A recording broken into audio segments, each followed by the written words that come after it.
पीलीभीत जनपद के ट्रांस शारदा क्षेत्र में बाघ व तेंदुओं के आतंक से ग्रामीणों में दहशत बनी हुई है।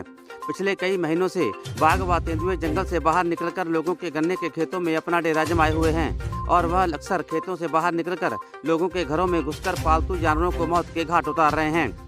ऐसा ही एक और मामला हजारा थाना क्षेत्र के अंतर्गत ग्राम रौनिया गांधी नगर की ठोकर बस्ती से निकलकर सामने आया है, जहां पर शुक्रवार की सुबह लगभग 3 बजे एक बाघिन कमला देवी के घर के आंगन में पहुंच गई और पशुशाला की टटिया तोड़कर एक बकरे को दबोच लिया।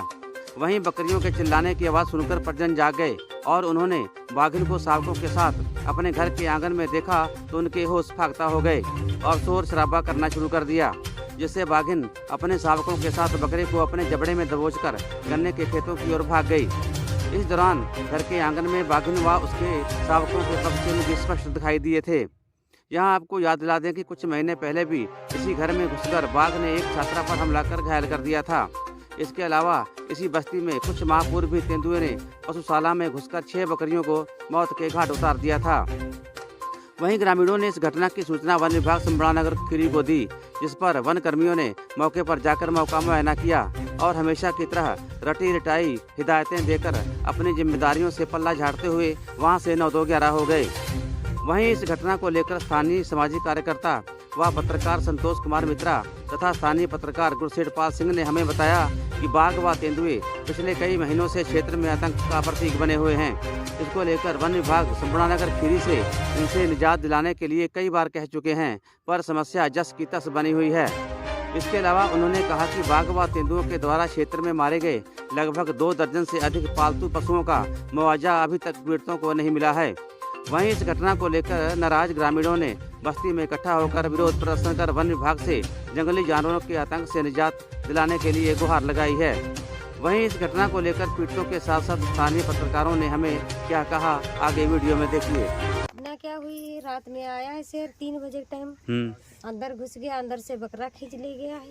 कुछ ही दिन पहले अभी लड़की पे वार किया था बड़ी मुश्किल से। ये इसी घर में? हाँ, इसी घर में हमारी लड़की। आपकी लड़की? हाँ, हमारे यहाँ से बकरा ले गया, हमारी लड़की बची थी कुछ ही दिन पहले। फिर उससे पहले कुछ ही दिन पहले इधर 5 बकरियों को मारा है यही इसी गांव में? इसी गांव में कोई सुनवाई नहीं यहाँ होती। तो क्या वन विभाग वाले यहाँ पे आए थे आपके यहाँ? विभाग वाले आए हैं, वो कहते हैं अपनी सेफ्टी रखो।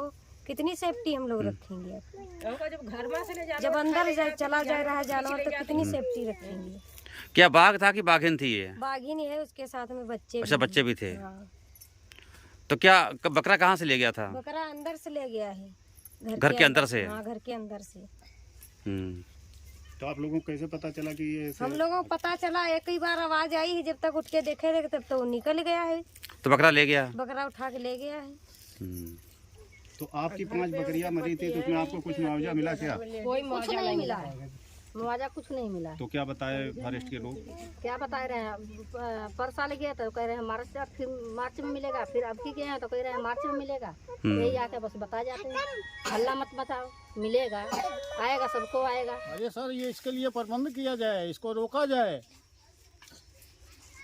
तो यहाँ पर कितनी बार पहले भी घटनाएं हो चुकी हैं इस गांव में? यहाँ पर 4-5 बार गए, 2-3 तो कुत्ते ले गए। एक बार आया तो 4 बकरियां इकट्ठे 4-5 मार दिया। एक हमारी बच्चिया को मार दिया। रात इनके घर में घुस गया, एक दिन और घुसा था इनके घर में। उस दिन लड़की बेहोश पड़ गई देखकर। ये लिया के छोड़ने वालों गांव में लिया के शेर छोड़ो तो अपने जंगल में छोड़े सा, जंगल में कोई जाए कोई बात हो तब आदमी दोषी। हाँ, जंगल में हमला हो तब दोषी। जब तुम जंगल में क्या करे, घर में घुसा था, घर में ढुका था तो कहाँ परहेज करी? अब मान लीजिए गाय है, गाय का रात को मार देगा। हम लोग इसको गाय कितना हिसाब से रखते, कमरे के अंदर में रख देते, गाय को छेड़खानी ना कर पाए। जी, सबसे पहले अपना परिचय दीजिए। जी, मेरा नाम संतोष कुमार है, मानवाधिकार कार्यकर्ता हूँ। तो क्या यहाँ पर क्या समस्या है? कुछ लोग महिलाएं इकट्ठी हैं यहाँ पर, कुछ क्या घटना हो गई है शेर को लेके? सर, समस्या ये हुई है कि गांधीनगर के आसपास ही ये जो बाघ और बाघिन का ये चल रहा है, तो आज बच्चों सहित जो पंजे देखे गए हैं उससे स्पष्ट होता है कि बाघ और बाघिन यहाँ पे दोनों मौजूद हैं आसपास में ही। अब ग्रामीण यहाँ पे आए दिन कहीं ना कहीं रोज खबर देते हैं कि साहब यहाँ भी निकल गया, यहाँ निकल गया। अभी हाल ही में आज की रात में यहाँ पे एक बकरा उठा के लेके गया है, घर के अंदर से? घर के अंदर से ले गया और खूंटे सहित उखाड़ ले गया है। अब समस्या ये है कि घर के अंदर से जब लेके जाने लगेगा तो आदमी कहाँ तक सुरक्षित है, सबसे बड़ी बात ये हो गई। दूसरी बात, इसी घर में अभी कुछ महीने पहले ही एक लड़की पे अटैक किया तो वो टाट में जैसे तैसे फंस के बमुश्किल बची। और यहीं से थोड़ी दूर पे आप इधर देखेंगे तो यहीं पे 5 बकरियों को तोड़ दिया गया था, जिसका लिखा पढ़ी शायद ये कराया गया था और 1 साल से ऊपर होने को है, लेकिन इसमें एक भी मुआवजा और कुछ भी नहीं मिला। देखिए 5 बकरियों का ये है, तो उसमें अभी तक कुछ भी नहीं मिला। ठीक है।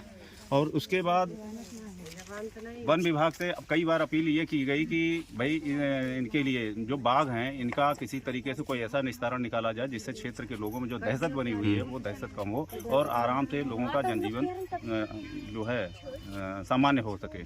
तो वन विभाग से मेरी यही अपील है कि जो पिंजरे वगैरह आए हैं या जो भी व्यवस्थाएं हैं उनको कहीं ना कहीं लागू करें। ड्रोन कैमरे आदि वगैरह अगर कोई व्यवस्था है उससे लोकेशन लेके कम से कम उस बाघ और बाघिन को अगर पकड़ लिया जाएगा तो ये कम से कम रोज आए दिन जो घटनाएं हो रही हैं वो शायद नहीं होंगी। अगर वन विभाग कोई कार्रवाई नहीं करता है अपने जंगली जानवरों को लेकर, तो क्या कभी कोई बड़ी घटना भी घट सकती है? जी, बड़ी घटना हो सकती है। और जब नरभक्षी शिकार हो जाएगा, ये जब मानवों पर अटैक करेगा तो फिर वो आए दिन किस पे अटैक करेगा इसका तो कोई गारंटी नहीं है। फिर दूसरी बात ये है कि जो आम जन में जो आक्रोश फैल रहा है, धीरे धीरे ये विभाग के खिलाफ लोग रोडों पर उतरेंगे और अपना सक्षम अधिकारियों तक जाके बताएंगे कि हमारी समस्या ये है और यहीं घर के सामने सब कुछ है और खेत हैं, निकलना है, जाना है, छोटे बच्चे हैं, पढ़ने लिखने वाले हैं, ये अपाहिज हैं बेचारे, मान लीजिए शाम को यहाँ से निकलेंगे। तो अब समस्या ये आती है कि अगर ये इस तरीके से बाघ अगर खुलेआम घूमते रहे, अगर उस पर कोई अंकुश नहीं लगाया गया तो आम जनमानस का क्या होगा।